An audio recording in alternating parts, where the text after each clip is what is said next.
See that with Kobe, you can see that with some of the other boys' performances early on in pre-season. I've seen some players.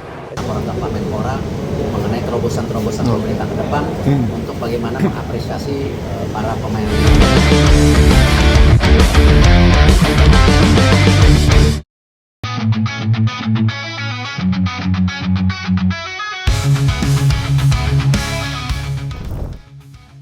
Ketika semangat tak hanya terdengar, tetapi juga terasa. Itulah yang dilakukan para supporter Garuda. Jelang laga melawan Cina, dukungan mereka mengalir deras. Penggemar timnas Indonesia pun telah memberikan animo dukungan bagi para punggawa Garuda. Hal itu terlihat dengan ludes terjualnya tiket pertandingan timnas Indonesia melawan Cina di SUGBK. Tiket pertandingan timnas Indonesia melawan Cina yang terjual habis diumumkan oleh akun Instagram resmi @timnasindonesia. Diketahui timnas Indonesia telah membuka penjualan tiket pertandingan melawan Cina sejak Kamis 15 Mei 2025. Dukungan luar biasa ini pun tak luput dari perhatian PSSI. Sebagai bentuk apresiasi, mereka menambah kuota tiket untuk laga penting ini. Kabar gembira bagi para fans yang belum kebagian karena kesempatan kedua akan dibuka. Anggota Exco PSSI Arya Sinulinga mengatakan tiket pertandingan timnas Indonesia akan dijual melalui situs Kita Garuda ID pada Senin 19 Mei pekan depan. Tanggal 19 Mei kami akan buka lagi penjualan tiket di Kita Garuda ID untuk sisa 20%. Pada tahap pertama, penjualan tiket melalui aplikasi Livin by Mandiri dengan jumlah tiket yang terjual sebanyak 80% untuk semua kategori sudah sold out dalam waktu 5,5 jam. Selanjutnya, PSSI akan membuka kembali penjualan tiket untuk sisa kuota 20%. Arya memprediksi pemburuan tiket timnas Indonesia itu akan makin meningkat karena kapasitas kuota semakin kecil.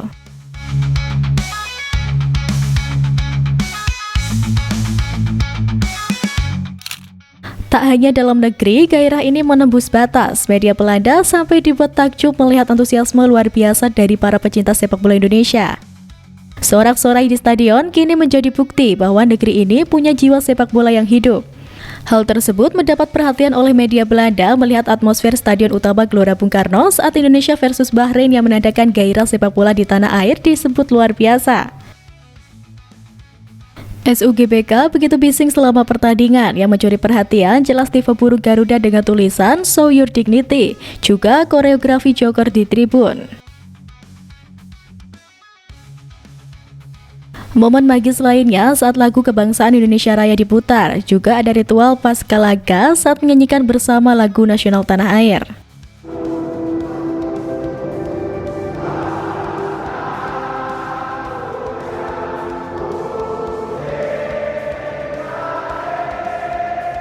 Kini optimisme timnas Indonesia pun makin menguat. AFC bikin skuad Garuda untung besar. Ya, AFC resmi tunjuk rekan Sinteyong pimpin laga kontra Jepang. Konfederasi Sepak Bola Asia menunjuk Kim Jong-hyo, wasit asal Korea Selatan, untuk memimpin laga penting tersebut. Penunjukan ini menuai perhatian besar dari publik dan media, sebab meski tak ada indikasi pelanggaran atau keberpihakan, adanya hubungan senegara antara wasit dan pelatih kerap menjadi bahan spekulasi. Namun, AFC tampak percaya penuh pada profesionalitas Kim Jong-hyo yang dikenal sebagai salah satu wasit elit di Asia. Kim Jong-hyo tidak sendirian, ia akan dibantu dua asisten yang berasal dari Korea Selatan, Park Sang-jun dan Jong Pyong-dok. Wasit cadangan pada laga ini adalah Wang Di dari Cina. Dengan komposisi pengadil yang solid dan berpengalaman, pertandingan diharapkan berlangsung adil dan kompetitif. Sosok Kim Jong-hyo sendiri bukan nama baru di dunia sepak bola Asia. Ia sering memimpin pertandingan penting di Liga Champions Asia maupun laga internasional antar negara. Kim dikenal tegas dan tidak ragu mengambil keputusan penting di lapangan. Selain itu, kabar baik datang dari kubu lawan. Pelatih Jepang Hajime Moriyasu mengungkapkan bahwa dirinya tidak akan menurunkan skuad utama di dua laga terakhir kualifikasi. Mereka akan menurunkan skuad lapis kedua saat menghadapi timnas Indonesia. Situasi ini tentu menjadi keuntungan tersendiri bagi skuad Garuda. Penunjukan wasit dari Korea Selatan serta strategi Jepang menurunkan tim pelapis memberikan secercah harapan untuk timnas Indonesia. Namun tantangan tetap berat, disiplin dan fokus menjadi kunci utama agar Indonesia mampu memanfaatkan kondisi ini untuk menciptakan sejarah di panggung sepak bola dunia. Penunjukan Kim Jong Hyuk sebagai wasit laga Jepang versus timnas Indonesia menjadi perhatian besar, terlebih karena dia berasal dari Korea Selatan yang merupakan negara tetangga Jepang.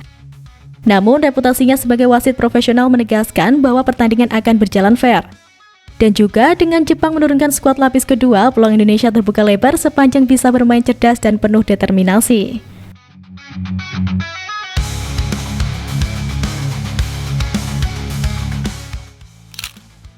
Namun, di tengah semaraknya kabar baik, AFF justru kena prank. ASEAN All-Star terancam batal sebab MU hanya turunkan tim muda.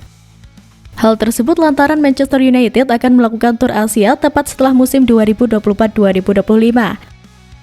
Karena berdekatan dengan kalender FIFA, kemungkinan MU hanya akan menurunkan pemain muda dari tim U21 dan U18 pada laga tersebut. Laga terakhir MU adalah saat menjamu Aston Villa pada 25 Mei 2025 nanti. Setelah itu, lebih tepatnya pada 28 Mei 2025, MU sudah harus menjalani laga tur Asia lawan ASEAN All-Stars. Lantas, apakah MU akan memainkan Bruno Fernandes dan para pemain utama pada laga tersebut?